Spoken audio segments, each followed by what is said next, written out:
To our first guest, the president of Lawrence Technological University, Dr. Tarek Sobh.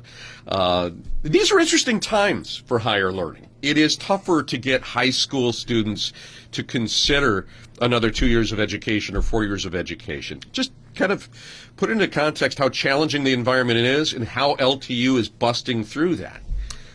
You're absolutely right. It's probably the worst time for higher education in the U.S. 10 years ago, we had close to 25 million students in the pipe in higher education.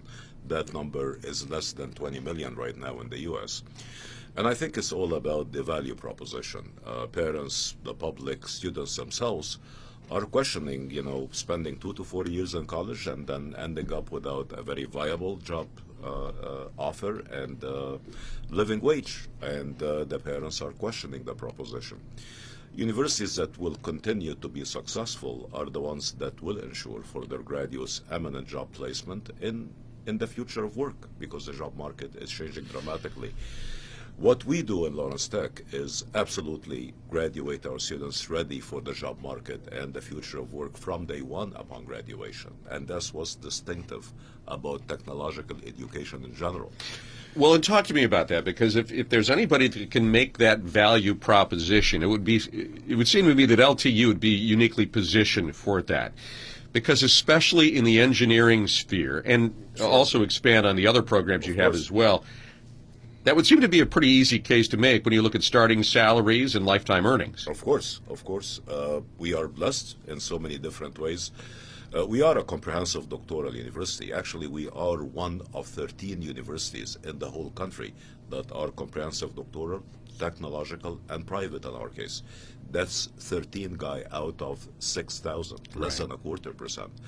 What we do is not only, as you said, engineering. We ensure that our graduates in every discipline, whether it's architecture, design, health sciences, business, come out very technologically savvy at the end of their journey by the time they get their degree.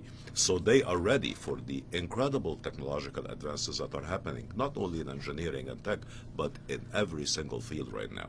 That's what the employers need, and that's what the job market requires. And of course, we are emphasizing this day after day. World-class faculty, world-class research, collaboration with more than 800 industries and companies across the region and the nation. Our students, work on company projects while they are freshmen. So as you said, the value proposition is not only evident, it is world-class. Now, so there's the value proposition, and I think that's easy to make. There is the excitement proposition that may be more difficult sometimes. Kids look at STEM learning, of course, as being kind of dry. Help make the case for parents out there that need to make the case to their kids that maybe art history isn't the best choice and that engineering can be exciting. Well, technology is exciting in general, but you're absolutely right. I think the issue is really trying to convince the students at a young age that science, technology, engineering, and math is fun and exciting, and it's not sitting under a train fixing a motor, for example, and that's what they would do. Or conversely, sitting in a cubicle by themselves. The technology world has changed dramatically. Students graduating are doing incredible, cool things. Our tagline now, I think, in Lawrence Tech is "Be curious, make magic." Students are capable of making magic, coding, doing exciting projects in virtual reality, augmented reality, amazing, accomplishments without needing to spend 7 to 8 years learning, advanced physics and math, because the tools out there right now help students achieve that without that incredible investment in time. And what we are doing, and in terms of convincing parents and students that technology is fun, is actually try to get into the schools, high schools, middle schools, believe it or not, elementary schools. So at the university level, traditionally, universities just waited for the best and the brightest to come and join them, right? That's not working anymore.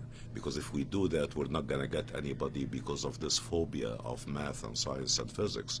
What we're doing is getting through science camps and, and weekend programs and actually dual enrollment and teaching classes in high schools, working with the teachers very closely through the early middle college, in middle schools, and even elementary schools, to try to excite the kids, try to break that notion that tech is tough and math is difficult.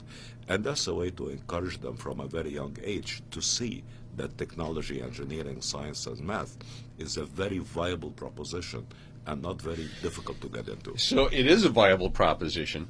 But as you point out, the world is changing, especially technologically. Of course, AI, artificial intelligence, is the big buzz right now. For those sitting out there saying, oh my gosh, should I invest in myself if I'm just going to be replaced by a bot someday? How bot-proof is the knowledge that LTU offers? Well, here's the deal, guy. You're not going to be replaced by AI, from a job point of view.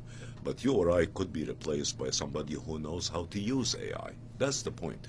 No jobs are going to get lost. On the contrary, more jobs are going to be created for individuals who know how to use the technology eminently and know how to be very creative and efficient and innovative using all of these generative AI models, not only for ChatGPT and text, but with images. I was playing yesterday in my spare time with, one of these AI generative tools to create 3D structures that are mechanical and autonomous.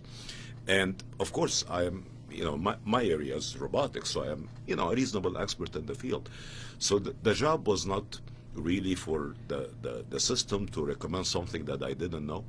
It just saved me time. It saved me like a couple of days to create the structure. So how quickly have you had to adapt your curricula here to embrace that and to prepare while also making sure they're not using it to not do their work? Well, that's how and why our faculty should be innovative and creative.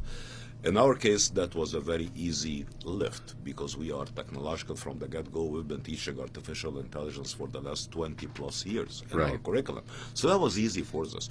It was easy for our faculty to actually embrace AI and change the way that assignments and projects and tests are being conducted to actually allow our students to do even cooler things with AI within these assignments. So you're adapting in real time. We already have been on the path to adaptation for a very long time.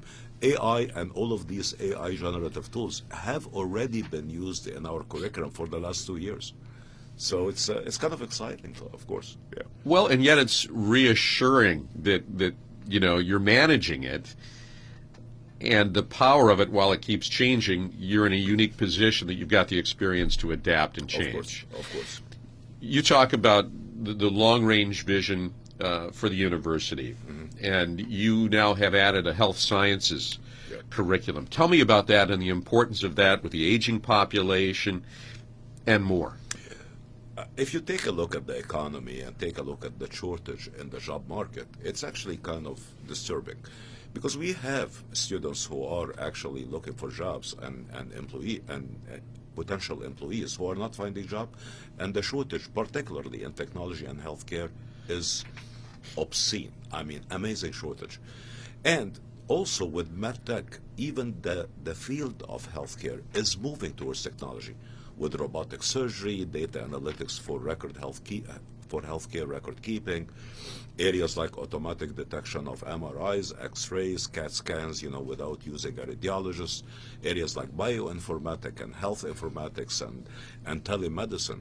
So we are moving, and we have established actually about 3 weeks ago our new college, the 5th college, the College of Health Sciences, and this is the first new college to be established on the campus for over 50 years, not only to get into the health sciences. We already have some programs in nursing and physician assistant, cardiovascular perfusion. We're adding programs in physical therapy and occupational therapy and several others that will be very tech infused. So these graduates are not going to be only healthcare professionals to address that dramatic shortage in the market, but they will also be very well trained on medical technology applications within their fields, which is what hospitals need and healthcare facilities need right now.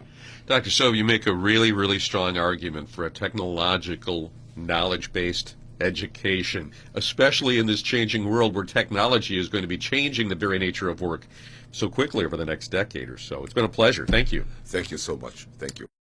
Told you that the